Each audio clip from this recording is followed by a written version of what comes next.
Mahatma doctor Babasaheb Ambedkar आणि आज ज्यांची पुण्यतिथी आहे ते बहुजन नायक काशीरामजी यांना सर्वप्रथम अभिवादन करतो।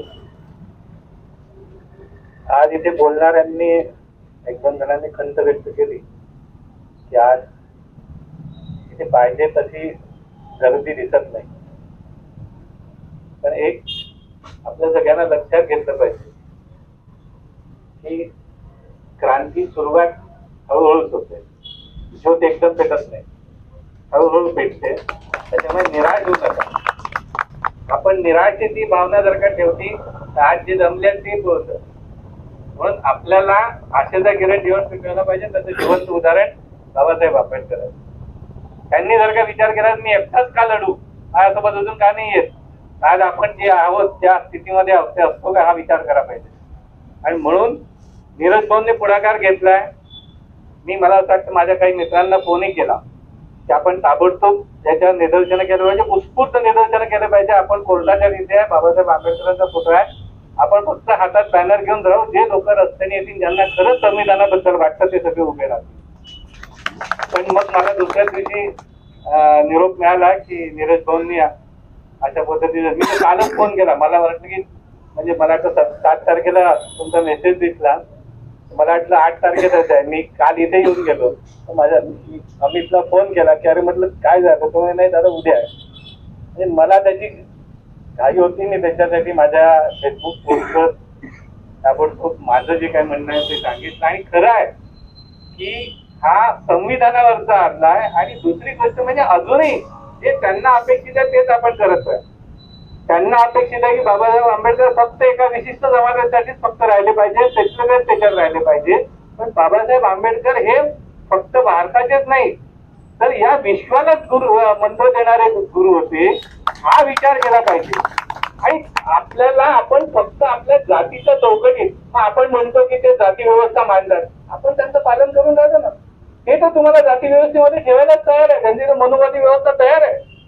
ते तर वारंवार सिद्ध करतात की आम्ही तुमचे सुप्रीम आहोत। पण बाबासाहेब आंबेडकर आणि सगळ्या स्वातंत्र्य योद्ध्यांनी ते नाकारलं आणि तेव्हापर्यंत संविधान आलं। आणि मग या संविधानाने जे तुम्हाला दिलेलं आहे त्याच्यात शिक्षण, जे महात्मा फुलेंनी आपल्याला सांगितलं होतं की विद्या किती महत्वाची आहे, त्याचं जिवंत उदाहरण बाबासाहेब आहे की त्यांनी शिकून आलं आणि आपल्याला सांगितलं। पण मग आपण शिकले सवरले असूनही आपण आपल्यामध्ये काय करताय? मला असं वाटतं आमच्या डॉक्टर लोहकरेंनी मला एक सुंदर पुस्तक दिलं होतं, बाबासाहेब आंबेडकरांची तरुणांसमोरची 40 भाषणं।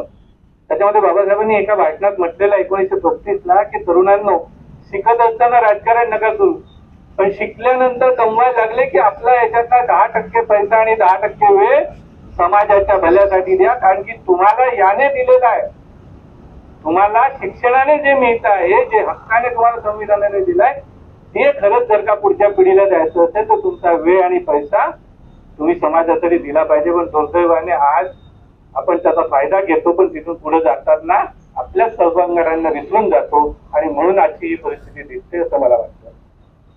पण तरी मी आशावादी आहे, मला विश्वास आहे की येणाऱ्या काळामध्ये आज आपण इथे कमी जरी असतो तरी पुढच्या वेळेला अशा प्रकारची हिंमत असा कुठलाही मनुवादी करणार नाही, याचा संदेश आपण आजच्या याच्यातून देऊ शकतो। आणि पुढच्या वेळेला जर का झालं तर मात्र जो बाबासाहेबांनी आज आपण बुद्धाचा विचार घेतला, आपण शांततेने घेतला, पुढच्या वेळेचा आपल्याला बाबासाहेब आंबेडकरांचा आणि बिरसा मुंडाचा विचार घ्यावा लागेल की यांना सरळ करण्यासाठी आपल्याला काय करायला पाहिजे। म्हणून पुन्हा एकदा आपल्या सगळ्यांचं जो इथे आला आणि या परिसरात आहे सगळ्यांचं मनापासून अभिनंदन करतो। पुढाकार घेतल्याबद्दल नीरज भाऊंचं आणि त्यांच्या सगळ्या सहकाऱ्यांचं अभिनंदन करतो। पण एक लक्षात ठेवा, यांना जिथे जिथे मिळाली संधी त्या प्रत्येक ठिकाणी आपल्याला बोललं पाहिजे। मी एकटा आहे म्हणून बोलून न बोलता थांबायचं नाही। जिथे जिथे हे चुकतात आहे, जिथे जिथे आणि जाणीवपूर्वक चुका करतात आहे, ही चूक नसते, अनादानाने झालेल्या चुकीला माफी असते, जाणीवपूर्वक चुकीला माफी नसते। आणि मला असं वाटतं त्या माणसाने इथपर्यंत म्हटलं की मला त्याचा पश्चाताप नाही, म्हणजे ही त्यांनी ठरवून केलेली गोष्ट आहे। अशा ठरवून घेतलेल्या म्हणजे दुर्दैव पहा, लोकशाहीमध्ये त्याने आपला हक्क मागितला त्या सोनम वांगचुकला तुम्ही जेलमध्ये टाकलं, कुठे माहित नाही। आणि ज्या माणसाने सर्वोच्च न्यायालयाच्या मुख्य न्यायाधीशांवर अगदी त्यांच्या खुर्चीला जोडा लागेपर्यंत मारलं. तो मात्र मस्त घरामध्ये बसून शांतपणे प्रतिक्रिया देऊन राहिला की मला पश्चाताप नाही. ही या देशातल्या उच्चवर्णीयांच्या कंट्रोलचा आपल्याला लक्षात घेतलं पाहिजे की त्यांची पकड प्रशासनावर आहे. जे भारतीय लोकशाहीचे 4 स्तंभ असतात, राजकीय, प्रशासकीय, मीडिया, पत्रकार आणि न्याय व्यवस्था. त्या 4ही याच्यावर त्यांचा कंट्रोल आहे. तिथे रिझर्वेशन चालत नाही, असलं तरी देत नाही. आणि म्हणून मला असं वाटतं त्या रिझर्वेशनचा तर आपण फायदा घेतलाच पाहिजे, पण सोबतच एकत्रितपणे रिझर्वेशनने वेगवेगळे घटण्याचा प्रयत्न होतो. पण आपल्याला घटना वाचवायची असेल तर मात्र एकत्र यावं लागेल. पहिले भारतीय नागरिक म्हणून यावं लागेल आणि त्याच्यासाठी बाबासाहेबांचे अनुयायी बनून मारावं लागेल. तेव्हा कुठे आपण यशस्वी होऊ. पुन्हा एकदा तुम्हाला सगळ्यांचं मनपूर्वक अभिनंदन करतो. जय हिंद, जय भीम. धन्यवाद.